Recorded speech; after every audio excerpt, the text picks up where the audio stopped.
E aí, gente, sejam muito bem-vindos a mais uma análise nossa. Olha só, hoje a gente vai deixar o clubismo totalmente de lado e adotar uma abordagem 100% clínica, baseada em dados, para decodificar o concurso 1250 da Loteca.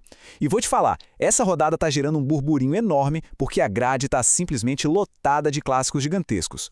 O nosso cérebro naturalmente adora um padrão, adora uma narrativa heróica, mas a verdade nua e crua é que os esportes costumam punir quem vai só na intuição. Então o que a gente vai fazer aqui hoje é transformar cotações em inteligência tática pura. Vamos trazer a matemática e as probabilidades para o centro da mesa. Bora mergulhar nisso e ver o que os números revelam de verdade?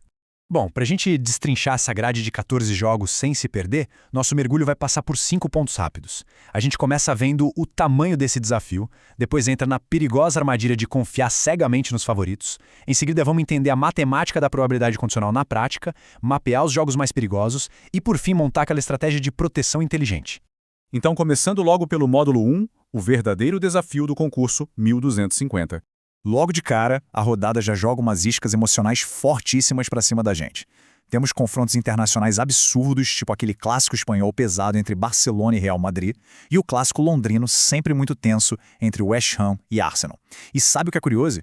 Quando a gente vê essas camisas pesadas, elencos milionários, a nossa tendência é querer conectar tudo, né? A gente quer apostar nos favoritos absolutos, achando que a lógica sempre vence no futebol. Parece o caminho mais óbvio. Só que não é bem assim. Os dados mostram um cenário completamente diferente. Se a gente pegar só os resultados mais prováveis de cada um dos 14 jogos, adivinha a chance matemática de acertar todos de uma vez? Minúsculos, 0,00435%. Isso dá mais ou menos uma chance em 23 mil. Para colocar em perspectiva, é quase como tentar adivinhar o ponto exato onde um raio vai cair num campo aberto. Ou seja, buscar o caminho fácil juntando favoritos não é garantia nenhuma de sobrevivência aqui. E é exatamente isso que nos leva ao segundo ponto. A gente precisa falar sobre a grande ilusão de segurança dos favoritos. O nosso algoritmo separou 6 times que são favoritos claros nessa rodada. E olhando isoladamente, os números passam muita segurança. O Fluminense tem mais de 64% de chance contra o Vitória. A Roma também passa dos 64% contra o Parma. O Barcelona está ali com sólidos 58% no Clássico e até o Flamengo, fora de casa contra o Grêmio, beira os 49%. No esporte como o futebol, tem uma probabilidade base acima de 60% ao no mínimo gigante. Individualmente, a matemática grita que esses times vão ganhar. Mas olha que loucura! Quando a gente agrupa esses 6 gigantes, o choque de realidade vem forte. A chance de todos esses 6 times vencerem juntos despenca para absurdos 3,72%. É uma queda drástica, né? E não tem magia nisso, é só a matemática pesando. É o peso de exigir que 6 eventos totalmente independentes aconteçam em sincronia perfeita, sem um tropeço sequer. Agora, se a gente inverte essa conta, o sistema acende um alerta vermelho que não dá para ignorar. Existe uma certeza esmagadora de 96,28% de que pelo menos um desses favoritos vai tropeçar. Vai dar zebra em algum lugar, com certeza. Então, montar sua estratégia com base na fé cega de que os mais fortes vão atropelar é basicamente ignorar que a imprevisibilidade vai cobrar o preço dela. Para a gente entender exatamente por que o sistema apita esse alerta, a gente entra no módulo 3. É hora de falar de probabilidade condicional. Esse é o conceito que destrói aquela falsa sensação de certeza. Quer ver um exemplo bem simples? Imagina que você vai jogar uma moeda para cima. A chance de dar cara é de 50%, certo? Mas se você jogar 2 moedas juntas e quiser que as duas deem cara, a chance não é mais 50%. A gente tem que multiplicar 0,5 vezes 0,5 e a chance cai pela metade, vai para 25%. 3 moedas despenca para 12,5%.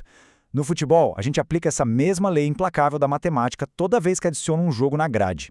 E quando a gente multiplica essas frações 14 vezes seguidas, o que a gente tem é o puro caos exponencial. Cada jogo é uma camada extra de incerteza. Lá na 14ª conta, aquela probabilidade inicial já virou poeira. Confiar só na lógica dos favoritos vira basicamente um chute no escuro. Por isso que, matematicamente falando, aplicar proteções é a nossa única defesa real. Entendido esse caos, a gente pula para o módulo 4, que é colocar a mão na massa e fazer uma triagem tática da grade.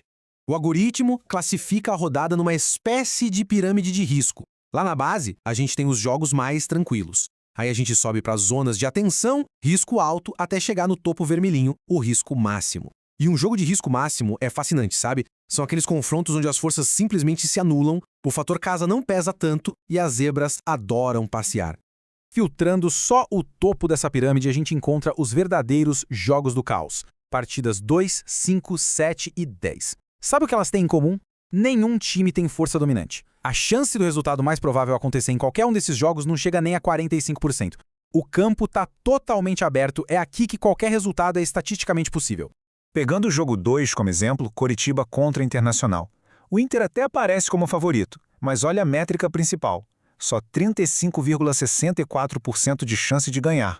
Ou seja, existe quase 65% de chance do Inter não vencer. É um cenário muito volátil, que exige que a gente gaste orçamento para cercar o jogo com um palpite duplo ou triplo. E no palpite seco aqui é praticamente pedir para errar.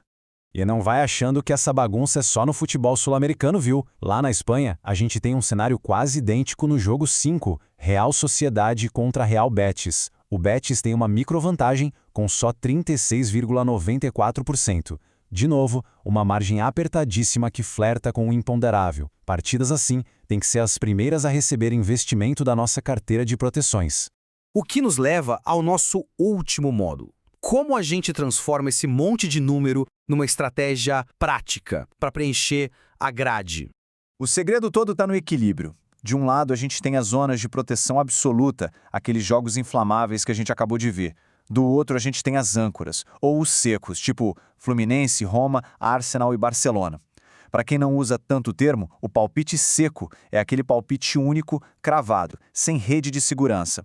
E olha, mesmo a gente já tendo provado que os favoritos costumam falhar em grupo, usar alguns como âncoras é um risco necessário.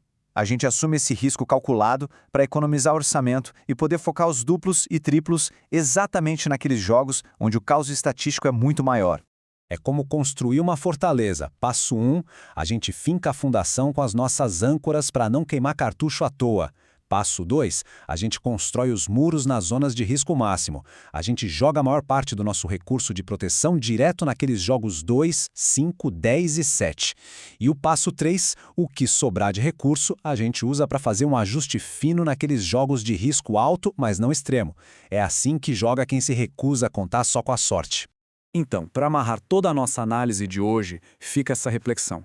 Sabendo que a gente tem absurdos 96,28% de chance de ver um favorito tropeçar no fim de semana, como você vai alocar os seus recursos de proteção para sobreviver a essa grade? A mensagem clara dos dados é: deixe o coração de lado, traga a razão para a mesa e cubra as feridas matemáticas mais expostas. Os dados estão aí. O resto, a bola rolando resolve. Muito obrigado por acompanhar esse mergulho com a gente e até a próxima análise.